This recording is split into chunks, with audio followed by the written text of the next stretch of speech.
Day 9, Mr. Tapley here for your next lesson of Year 9 Humanities. This lesson we're looking at developing our understanding of how power is separated in Australia and the purpose of this division. So what power, what political power to make laws, to enforce laws, to punish people who break the law exists in Australia, and why has it been separated? Why is it being divided? Why can't I have all of it? Success criteria is to outline the three types of power that we have in Australia. So you've got legislative, to legislate, to create laws; executive, to action laws, to put action into the laws; and then judicial, to judge the laws of those powers in the Australian political system. So that's what we are looking at today. Separation of powers. So the Australian Constitution, the rulebook for our nation, outlines how Australia runs, how our government is supposed to work. And one of the key principles of our political system, of any really democratic political system in the world, is the separation of powers. The Constitution outlines who holds power and responsibilities in Australia and what those specific powers are. So there's no dispute. There's no confusion. No one's going to try and be sneaky and be like, actually, I get to do that. It's written in the rule book. You can't break the rules. So there are three main powers in Australia for governance. You have legislative, which is the power to create laws; executive, so the power to put action into those laws, so to actually use the laws, to turn them on, if you will; and judicial, the power to judge the laws.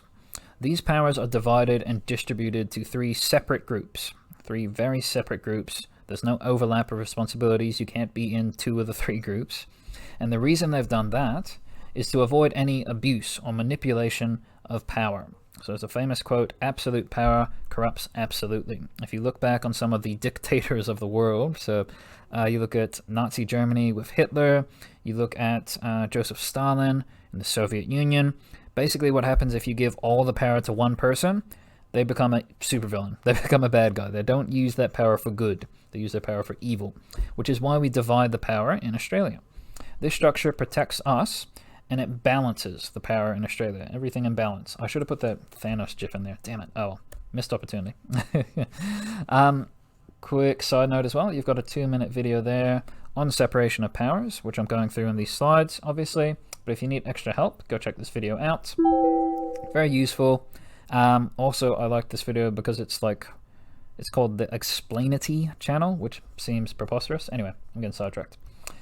So, the three different types of powers in Australia. You have legislative, the power to create laws, and that's held by the Australian Parliament. In the past lesson, we looked at one of the purposes, one of the responsibilities of parliaments, which is to create laws. And they are the only people in Australia who can do that. The only people who can create laws are the Australian Parliament members. And of course, the Parliament is made up of the House of Reps, the Senate, and the Governor-General, GG. So if you can see, I've got little graphics down the bottom here, which hopefully, once that tab bar gets out of the way, I wish I didn't do that, which will hopefully help you keep track of who can do what. So Parliament are legislative. They create laws, they legislate. Executive. This one's a bit confusing. A lot of people get this confused between legislative and executive, and it's understandable. So legislate is to create laws. The executive, which is power held by the government, is the power to put those laws into action. So they decide what the laws actually do. Bit confusing. I'll get into it. So the government, again, is the specific political party holding the majority in the House of Reps. So Parliament is all the politicians in the House of Reps, in the Senate, and it's the Governor-General. The government is just the winning political party from the election who have the most amount of members in the House of Reps.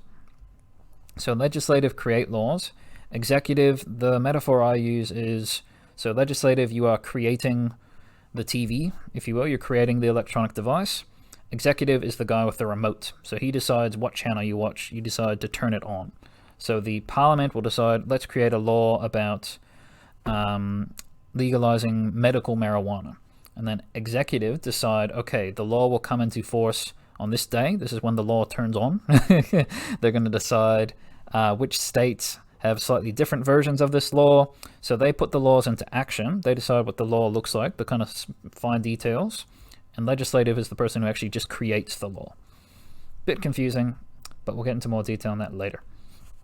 And then the final power in Australia, in our big three, is judiciary, so to judge, basically. So the power to make judgments on the laws, and that's held by the courts. So the Supreme Court, Magistrates Court, the High Court of Australia, the court justice system. The power for the courts is that they get to interpret the meaning of the laws and also the punishment for breaking the laws. So let's say legislative create a law that says if you steal a bicycle, that's illegal. Executives say, okay, we're going to put this law into place in 2 months. We're going to say that you have to be under 18 to have this law not apply to you, something like that. And then judiciary say, all right, you get 2 years for breaking the law. So you've got legislative, executive, and judiciary, parliament, government, and the courts. So once again, we're going to be completing our lesson activities in our digital notebook, and we'll be using another one of those fact sheets in Google Classroom resources. So I'll show you where that is again. This is all coming from the PEO, the Parliamentary Education Office. It's basically a government website that has these really easy to read, really simple PDFs, little fact sheets about the main topics that we're looking at in civics and citizenship. So you can see there's one in the Constitution. It's pretty straightforward, but this is the one we want. We want separation of powers.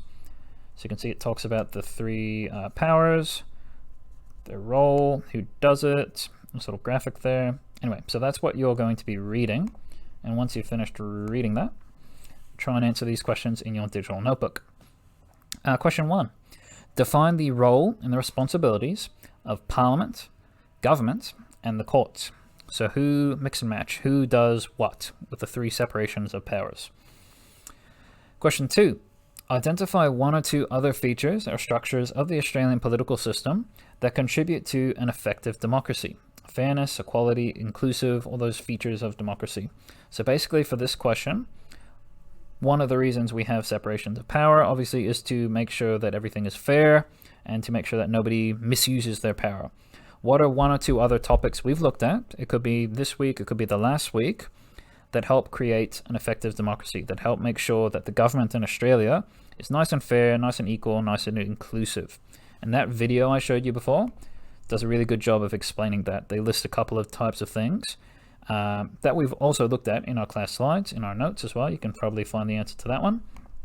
A couple of other things that make sure Australia's government is effective. It's democratic, it is fair. So one or two, you just have to identify them. You don't have to explain them. One or two features or structures of the Australian political system. Question 3, this one you have to explain though. Question 3, there's that quote again. Absolute power corrupts absolutely. So having total power, having 100% of the power is always going to make you the bad guy. You can't help yourself.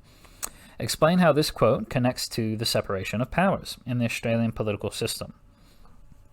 Question 4, in your opinion, so no wrong answers here, I'm after your opinion, which of the three main powers in Australia, so legislative, creating laws, executive, putting them into action, turning the light switch on, and judiciary, so judging the laws, which of those is the most important to our lives, most important to us having happy, healthy, safe lives? If one of these powers was removed, so let's say we get rid of the courts, there's no more court system, no more courts, you break a crime, we don't know what happens now.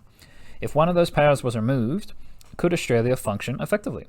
Again, your opinion, no wrong answer. You can tell me this one's most important, here's why. This one's most important, here's why. I think if we got rid of this one, Australia would still work, and here's why. Cool. So that's all we're doing this lesson, guys. If you have any questions or concerns, please let me know. And yeah, I hope you're well. Keep chipping away at your digital student notebook. I know remote learning sucks, but you guys are doing great so far, and I'm hoping you'll keep up the good work. And I'm hoping if you have any concerns, again, you will let me know. If there is a fire, you got to call the fire department. If you've got a problem with your remote learning, you got to call the teacher department. Anyway, thanks, guys. Cheers.